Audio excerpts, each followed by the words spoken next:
thank you for taking out time, of course, sharing your insights with us on NewsX World today. On that note, viewers, we're shifting focus to further developments, this time in Syria. We're now learning that in southern Syria, 13 people have been killed in an Israeli raid, with the Damascus now accusing Israel of a criminal attack in a village. Israel has stated its troops came under fire during an operation to arrest militants. Now, according to the Israeli army, military fire during the raid in the village of Beit Jinn left 6 soldiers wounded, out of which 3 are currently in a severe condition. The Israeli military has stated that its troops had launched an operation to detain suspects belonging to Jama'a, which is a Lebanese Sunni Islamist group which fired rockets at Israel from Lebanon during the Gaza war, accusing them of involvement in quote-unquote terror plots.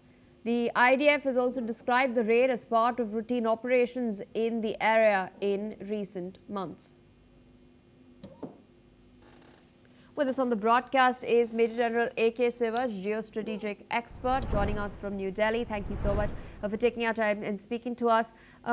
Israel, of course, apart from Lebanon and West Bank, it's now also carrying out operations in southern Syria.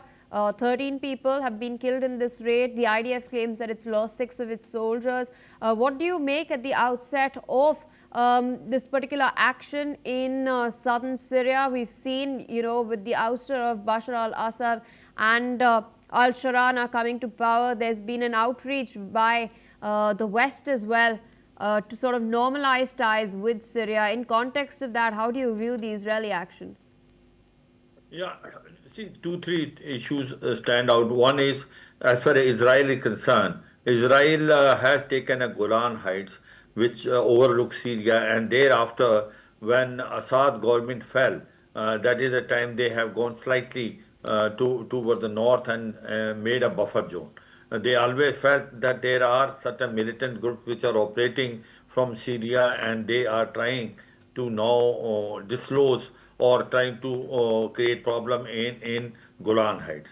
Now, what has happened is, in this case, that it is known phenomena that Jama'a Ismailia group, which is the Lebanese Sunni militant group, is the one which was also supporting the Hezbollah from Lebanon when they were fighting against Israel. So naturally, as far as Israel is concerned, it has a concrete information that there are certain villages where Jamia Ismailia is still very, very operative, and they wanted to strike on that. And that is how they have basically strike on the basic center of this Jamia Ismailia, and where more than about 10 people have been killed, precisely about 13. But there is the other side of the story where the Syria is claiming that those who are killed are civilians, and they have nothing to do with the militancy. The United Nations has also condemned that. This will be always there. There will be a counter, version given by the Syria. But what is the fact? The fact is, remember one thing, that whether it is Hezbollah or Houthi rebel or Hamas, they were all proxies of Iran.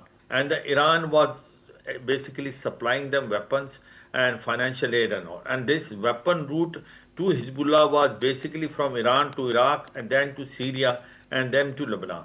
After the Syria has now, Assad government has fallen down, Ahmed al-Sara has taken over. He himself was earlier a militant. Now there is a stoppage in the sense, because it is under influence of US, that route has been blocked now. There is no doubt the route of coming from Iran to Iraq to Syria to Lebanon, where the number of weapons used to come, that is blocked. But there are pockets of some militant groups which are still operating in Sahara, which are not in the interest of Israel, and that's how the Israelis attacking them. And these basically a Lebanese Sunni militant group, Jamia Ismailia, is a very deadly terrorist group, and I feel Israel will always strike wherever they find their national interest is being compromised, wherever they find the militant, because they have made up their mind they will clean Gaza. There is no doubt that though the 20-piece plan has been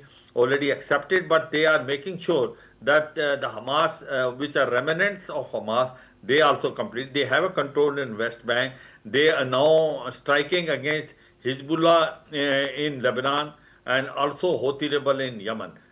So the point is, as far as Israel is concerned, it is very clear. They will not allow any militant group to operate in especially area about 5 to 600 kilometers all around Israel, whether it is Sunni militant group or Shia. I think that is the philosophy of Israel. And basically, Syria want a peace with Israel because Ahmed al-Sara want a peaceful resolution because United States is playing a role of mediator because Ahmed al-Sara is under the influence of US now. They have 2-3 meetings, but at the same time, wherever Israel will find that the militant groups are operating in Syria, they will never hesitate to strike again. Indeed, you've spoken about, the fact that the US has been mediating. In fact, when al-Shara did visit the White House earlier this month, there were a lot of murmurs that were being made that, a strategic deal between Syria and Israel could materialize. That, of course, did not take place. And there were some rather public statements that were also made by al-Shara with regards to Israel. But we do know that back channel negotiations are taking place with the US being involved.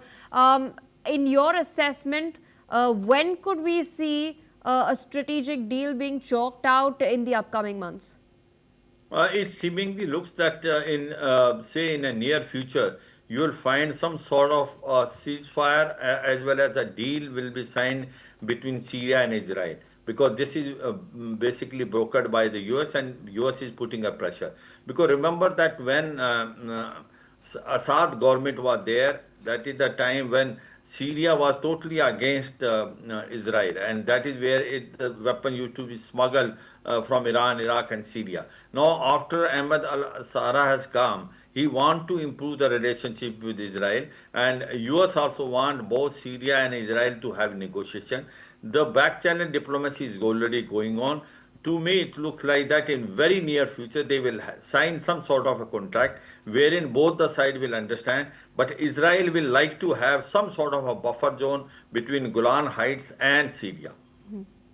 All right, so with that, I'd like to thank you for taking our time and, of course, sharing your analysis with us on NewsX World. On that note, viewers, we're tracking